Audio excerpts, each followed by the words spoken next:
Kentucky gay rights activist is blasting the Creation Museum tonight for kicking him and a friend out of the museum's date night event. Sayed Shabir is covering Northern Kentucky news now. He spoke with the activist and joins us now with his story. Sayed? Well, Clyde and Carol, on Friday night, Joe Sonka and his friend Brandon Abster of Lexington, Kentucky, went to the Creation Museum to attend the date night event as a gay couple. But the museum security guards refused to allow them inside and asked them to leave without a refund. While the men say it's a clear case of sexual discrimination, the museum has an entirely different story. Two men eating dinner together was too much for them. That's how Joe Sonka feels about his recent run-in with the Creation Museum. He and a friend had purchased tickets for the museum's date night event, which was held this past Friday.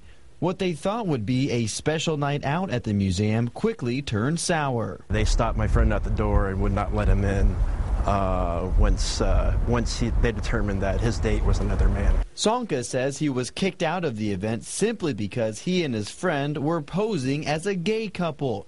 But according to museum spokesman Mark Loy, that's not what happened. The only reason we excluded these people from coming is that they had announced their intent to misbehave. Loy is referring to Sonka's blog, which was published about a month before the date night. He wanted to see a couple come to the museum and be dressed and act in a flamboyantly gay manner, is how it was termed. And so we knew this individual was coming on Friday to disrupt a dinner event. But Sonka disagrees. Totally false that I ever said I would be disruptive. I only went there to see if they would let me in, and if not, to enjoy a nice dinner. But the statement on Sonka's blog read, "We can send the most flamboyantly gay couple imaginable to this dinner. I consider that our patriotic duty."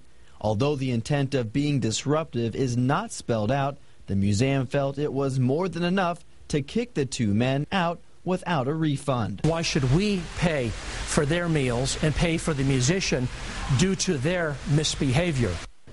Now, museum officials say their doors are open to everyone, regardless of race, religion, or sexual orientation. But if someone is coming to the museum to make a political statement or be disruptive, they will be asked to leave, just as the two men were on Friday. Clyde? All right, Sayed Shabir reporting tonight.